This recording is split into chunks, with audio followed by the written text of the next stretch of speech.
capítulo 12.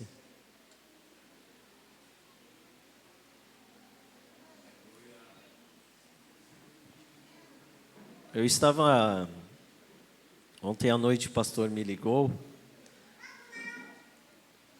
No momento que ele me ligou, o telefone, eu acho que estava no silencioso, eu não atendi, não pude atender.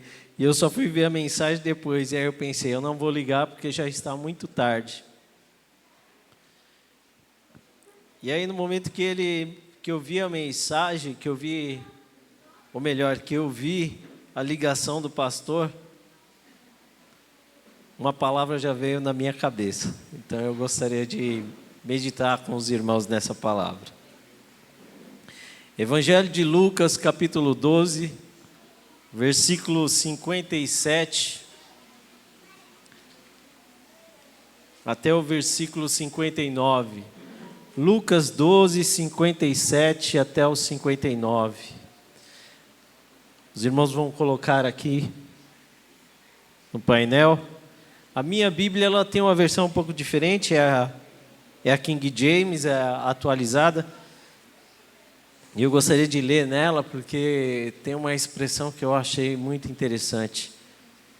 E diz assim, olha, 57, versículo 57. E por que não julgais também vós mesmo o que é justo?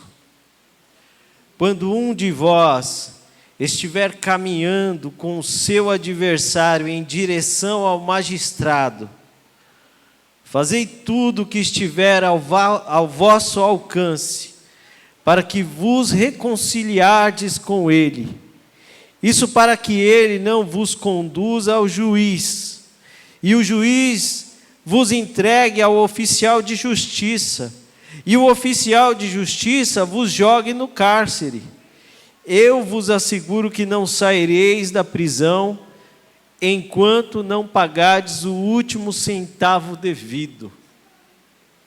Versículo 58 diz: quando um de vós estiver caminhando com seu adversário em direção ao magistrado, fazei tudo o que estiver ao vosso alcance para vos reconciliardes com ele. Isso para que ele não vos conduza ao juiz. Amém? Esses são os versículos que eu gostaria de ler com a igreja e acompanhar juntamente com os irmãos. É bem certo que a gente já leu tanto o Evangelho que há pontos que a gente não consegue entender ou a gente não presta devida atenção. E eu, quando eu li essa passagem, por muitas vezes que li, nunca me atentei, nunca dei atenção a ela. Mas quando nós olhamos o texto, juntamente com o seu contexto, nós começamos a entender o que ela quer dizer. O capítulo 12 diz assim, inicia-se dizendo que uma multidão se aglomerava enquanto Jesus ensinava, principalmente aos seus discípulos. Ou seja, essa multidão chegou no momento em que Jesus estava ensinando os seus discípulos. E essa multidão se aglomerou ali de tal forma que diz a palavra que eles se pisoteavam. Ou seja, estavam muito apertados um contra o outro ali. E Jesus começou a ensinar e aquela multidão começou a ouvir.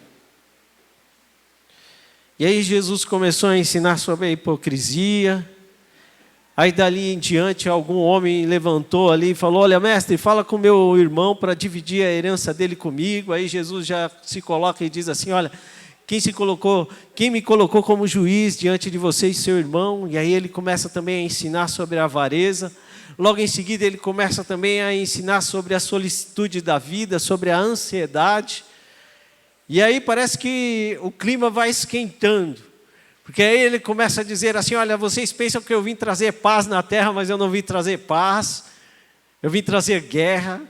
E é incrível você ouvir o príncipe da paz dizendo isso, porque você fica pensando: como assim, Jesus? E aí ele vai muito mais adiante e ele começa a pregar algo mais forte para eles. E aí ele começa a falar sobre o tempo. E ele diz assim, olha, vocês, e ele está dizendo para todos, tanto para aqueles que são seus discípulos, como a multidão que está ali. E ele diz, vocês têm o conhecimento de quando vai chover simplesmente por olhar para o céu. Vocês olhando para o céu, vocês sabem que amanhã vai chover. Só que vocês não têm o conhecimento de quando é o juízo que está chegando. Isso é uma tremenda cajadada que ele faz com aquele povo, que ele diz assim, olha, vocês sabem compreender o céu olhando, mas não sabem compreender as coisas que estão acontecendo. E aí ele inicia com essa pergunta. Veja se é justo o que eu irei dizer a vocês. Essa é a pergunta que ele faz. E diante desse texto, irmãos, eu espero não ser cansativo para os irmãos, mas diante desse texto, eu gostaria de trazer algumas perguntas que eu me fiz. Jesus começa a trazer um ensinamento aqui, ele traz um ensinamento de algo que se assemelha como se fosse um processo, ou como se fosse um juiz, ou como se fosse alguém levando o outro diante de um juiz. E a primeira coisa que eu vejo isso, e quando eu começo a pensar a quem Jesus está dizendo isso, a gente vai lembrar que no versículo 1, diz assim que uma multidão, e essa multidão de israelitas, uma multidão, juntamente com os seus discípulos, faziam parte daquele momento. Então, quando eu faço a pergunta, olha, a quem Jesus está direcionando essa bronca, ou esse sermão, eu começo a pensar, olha, que não foi simplesmente para um qualquer, mas foram para aqueles que faziam parte de Israel. E era natural para aqueles que estavam mais estudados, para aqueles que eram mais fiéis nos desígnios da lei, era natural ele se orgulhar de ser israelita e de ser descendente de Abraão. Nós vemos em Lucas capítulo 7, se eu não me engano, João dando uma bronca nos fariseus, dizendo assim, olha, vocês se dizem filhos de Abraão, mas eu te digo que até dessas pedras, Deus pode suscitar filhos a Abraão. A bronca que Jesus está dando é para aqueles que se diziam crente na época. O sermão que Jesus estava direcionando naquele momento não era para qualquer um. Era para todos aqueles que estavam ali querendo ouvir. Quando eu digo que Deus quer nos corrigir, não é porque somos crentes, somos membros de uma igreja, não é porque somos fiéis a um ministério, ou porque nós demos o nosso dízimo, cantamos num grupo, que nós não devemos ouvir algo de Deus como se fosse uma exortação. Você não é isento de ouvir algo, uma bronca de Deus, simplesmente por dizer, olha, eu sou da arca sagrada. Isso é direcionado a vocês também. Quando Deus quer corrigir, a palavra do Senhor diz assim, que Ele não corrige estranhos, mas Ele corrige filhos. E Ele não corrige porque Ele odeia, mas porque Ele ama. É interessante que a gente só vai entender isso quando é pai.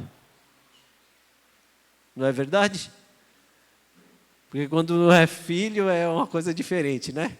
Eu me lembro que das broncas e surras que eu levava da minha mãe, que ela não se lembra, né? Com certeza. Porque toda mãe é assim, quando chega numa certa idade parece que não se lembra. Assim, eu nunca te bati. Não. Eu lembro. Eu me lembro que todas as vezes que ela falava assim, que iria me bater, e ela era uma pessoa fiel no que ela prometia. Quando ela falava que ia bater, eu sei que ela iria cumprir, mais do que qualquer político. Ela cumpriria.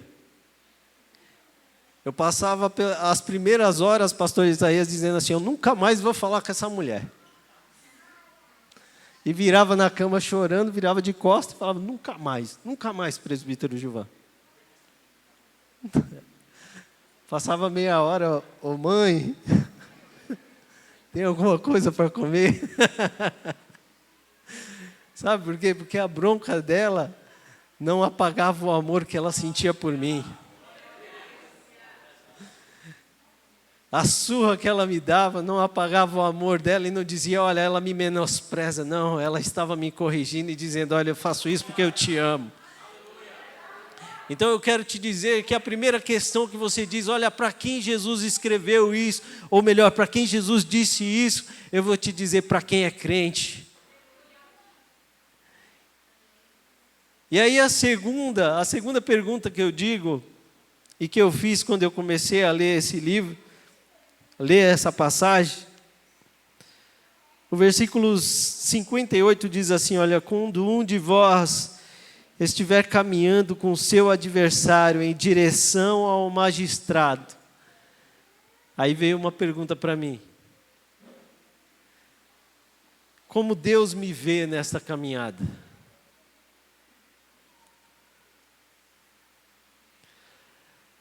Como Deus me vê neste caminho? Essa é uma pergunta essencial para todos nós. Para você que vem para a igreja e que não vem para a igreja, como Deus me vê? A Bíblia nos diz, e eu acho interessante porque esse versículo diz assim, olha, quando um de vós estiver caminhando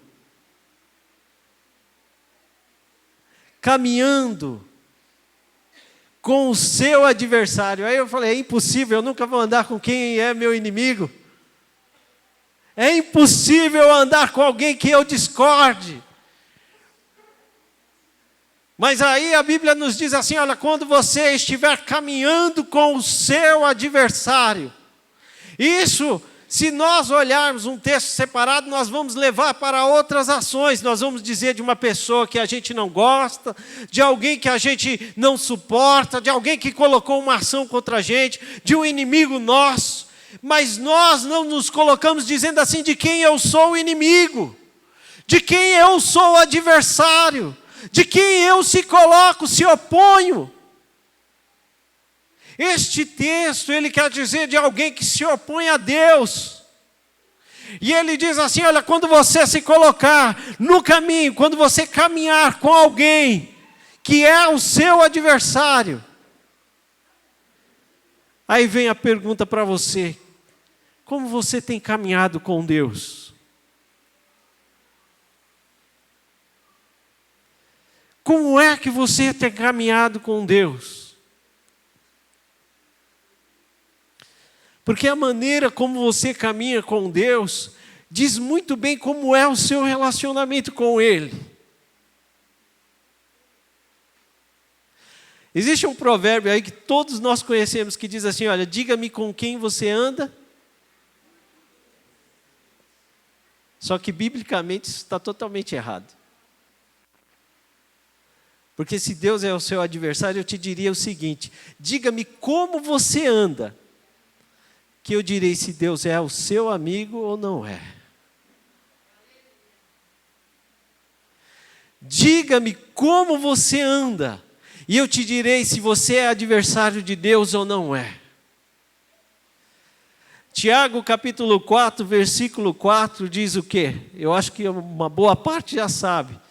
Ele diz assim, infiéis, não sabeis vós que a amizade com o mundo, com este mundo, torna-se inimigo, torna vocês inimigos de Deus? A maneira como você anda, independente se você está na arca sagrada, mas a maneira como você anda nesta vida, te mostra quem você é diante de Deus. Se você é amigo dele ou se você é inimigo dele. É muito fácil nós ouvirmos hoje dizer assim, eu sou filho de Deus, Deus está no meu caminho. Ah, tudo bem, Deus está no seu caminho, mas como Ele está no seu caminho? Como seu amigo ou como seu inimigo? O Salmo de número 7 vai dizer assim, que aquele homem que não se arrepender, e é difícil de entender isso, mas ele diz assim, aquele homem que não se arrepender, Deus está afiando a sua espada contra ele. Não, Deus é amor. Deus não tem nada disso. Mas a forma como você caminha com Ele está dizendo para onde você quer ir. A Bíblia nos diz aqui nessa passagem que quando Jesus começa a dizer, Ele diz assim, olha, quando você estiver caminhando junto, caminhando no mesmo caminho com o seu adversário, em direção ao quê? Em direção ao magistrado, em direção ao Supremo Tribunal. Para onde você está indo? Que caminho você está seguindo? Preste muita atenção em qual caminho você está fazendo, porque talvez Deus não seja o seu amigo nessa caminhada, talvez Ele seja simplesmente o seu adversário, não porque Ele quer, mas porque as suas ações dizem isso.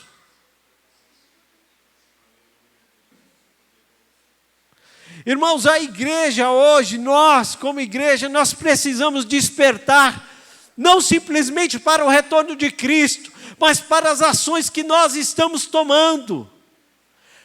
A sua vida tem que ser despertada para as ações que você está tomando agora, não para as ações que você vai tomar amanhã. Quando a gente é muito jovem, a gente diz assim, olha, eu vou consertar tudo isso quando ficar mais velho. Quando a gente é velho, a gente vai dizer, não, hoje é domingo, talvez amanhã eu comece a retomar eu começo a ajustar a minha vida. Nós passamos o que? Fazem 22 dias da virada do ano, e todos nós fazemos promessas de que vamos fazer uma coisa no ano seguinte. Todos nós, eu incluo nisso. Mas a prioridade das nossas vidas é o arrependimento. Se arrependa das coisas que você fez no passado e comece a se lembrar que existe um Deus, que Ele pode ser tanto o seu advogado como também o seu juiz. Lembre-se de que há um Deus que está caminhando contigo todos os dias que você se levanta, até o momento que você deita. Ele tudo vê, como foi dito pelo pastor aqui. Ele sabe todas as coisas que passam nos seus pensamentos. E isso não quer dizer que você vai conseguir se livrar delas, mas quer dizer que você pode rogar a Ele para que Ele te ajude. É uma das coisas a se pensar, meu irmão, minha irmã. Se hoje, nessa tela que nós temos aqui, passasse todos os pensamentos que você tivesse feito hoje, você estaria orgulhoso ou estaria com vergonha? Eu acredito que existe algum momento das nossas vidas que nós diríamos assim, ó, corta essa parte, edita isso daí. Jesus, pula, pula, pula. Pula, Senhor, pula. Não é verdade? Deleta isso daí. Sabe por quê? Porque por natureza nós estamos caídos, então todas as vezes não há um dia sequer que nós não pequemos. Mas há um Deus de braços abertos para nos perdoar todos os dias. Talvez você diga assim, meu irmão, mas num domingo falando uma mensagem dessa, espera aí que ainda não cheguei até o fim. Eu gosto de ler nessa passagem, nessa versão, irmãos, porque Jesus ele cita algo para mim aqui que demonstra a seriedade disso.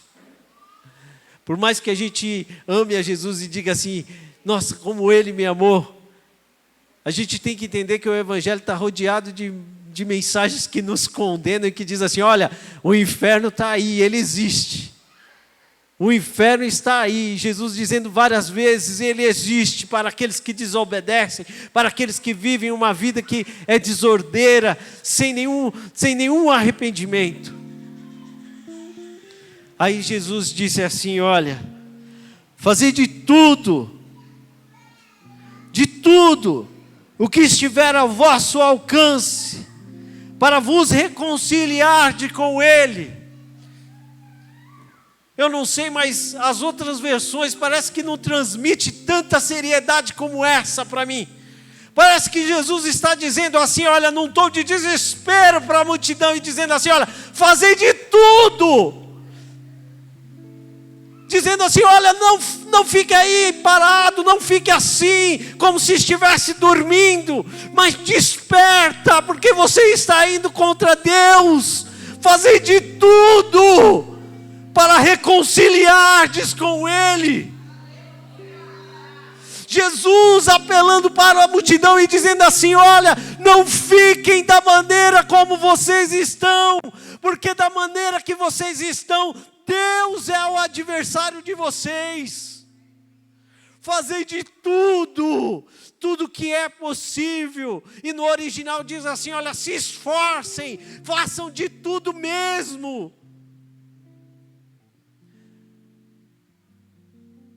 É algo que se diz assim, olha, depende de você, você tem que correr atrás. E é interessante porque o título que dá a esses 3 versículos é assim, diz, busque a paz enquanto há tempo. Você tem tempo de reconciliar com Deus. Você tem tempo de reconciliar a inimizade que você tinha com Ele e acabar com isso. E dizer, olha Senhor, eu sei que isso que eu estou fazendo é errado. Eu preciso do Senhor.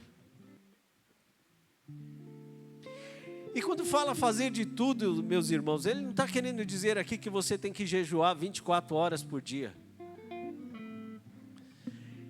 Jesus não está dizendo assim, olha, peguem um chicote, se autoflagele e comece a dizer misericórdia, misericórdia, Senhor.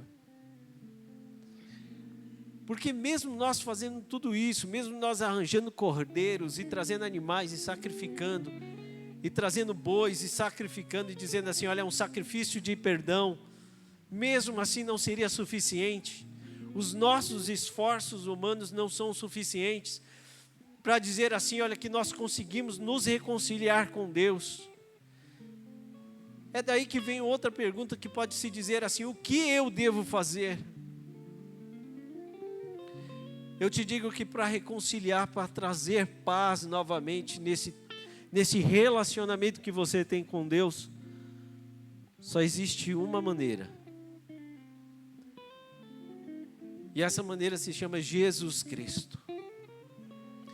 A Bíblia diz assim, e eu quero convidar os irmãos a abrir em Romanos capítulo 5, versículo 1.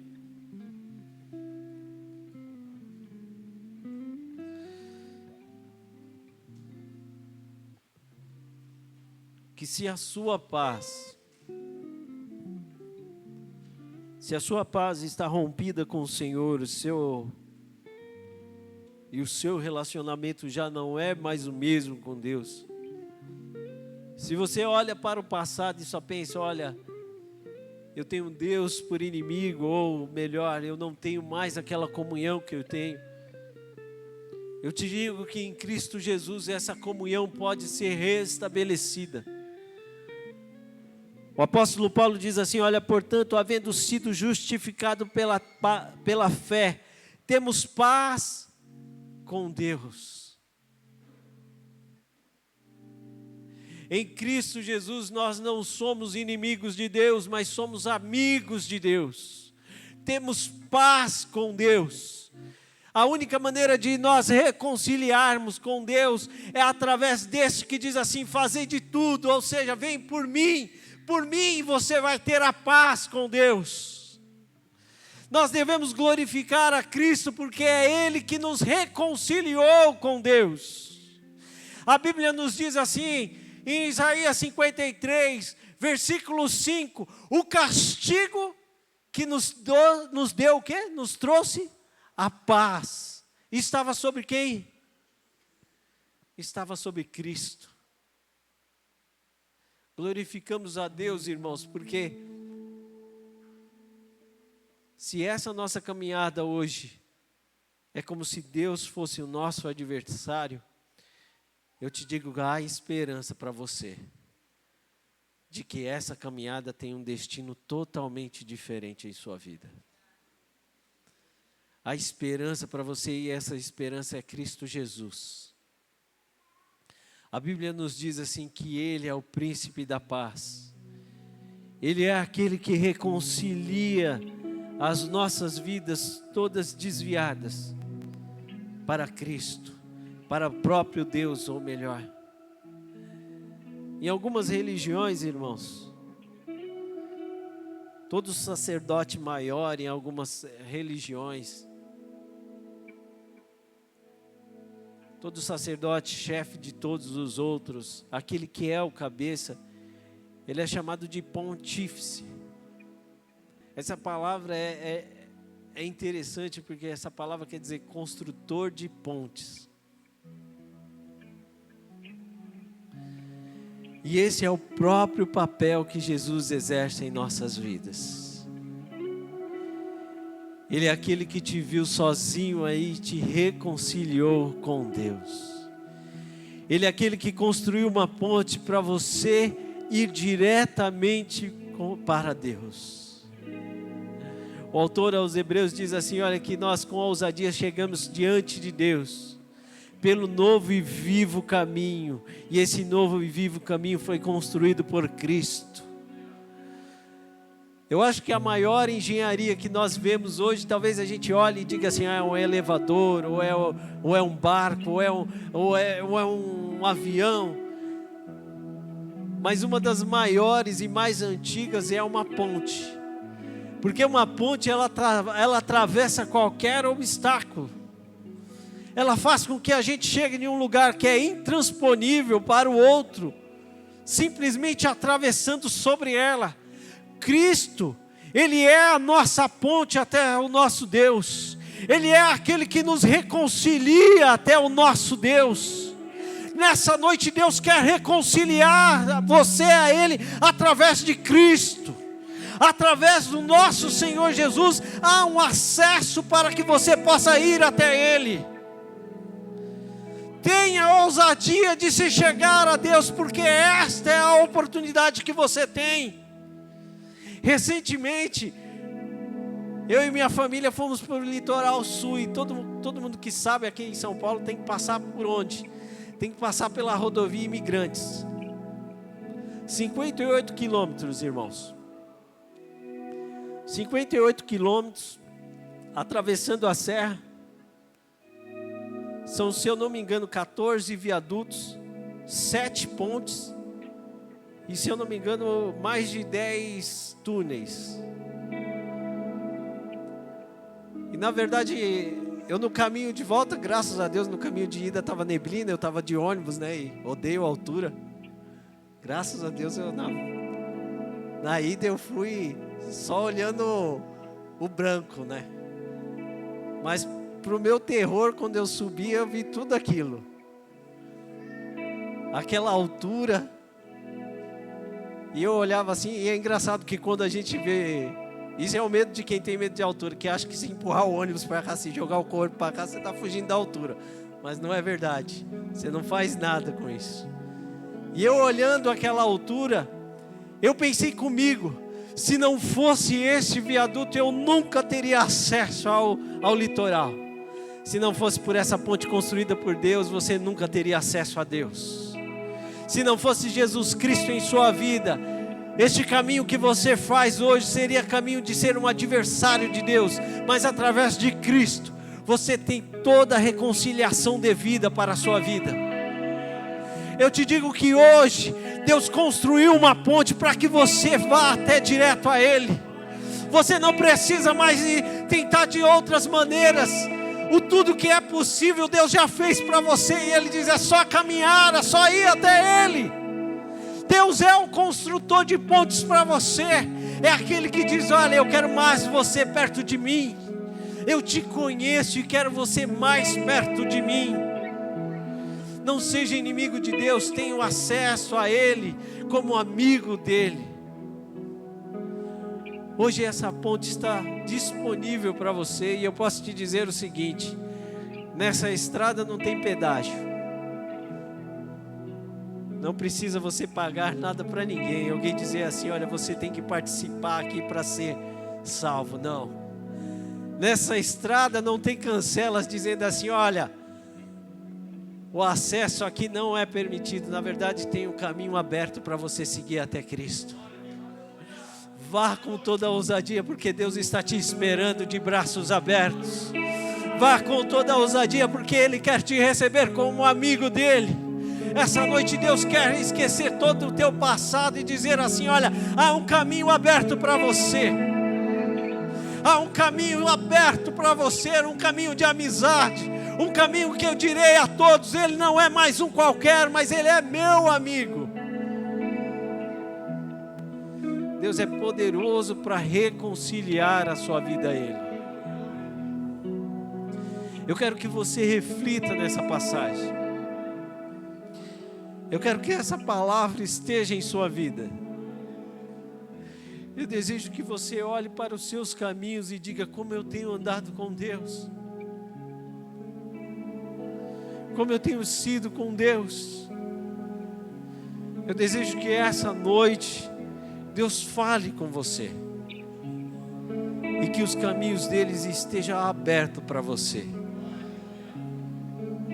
E essa é a palavra que eu tenho para vocês, e que a igreja receba ela em nome do Senhor Jesus Cristo. E as palmas exaltam o nome dele.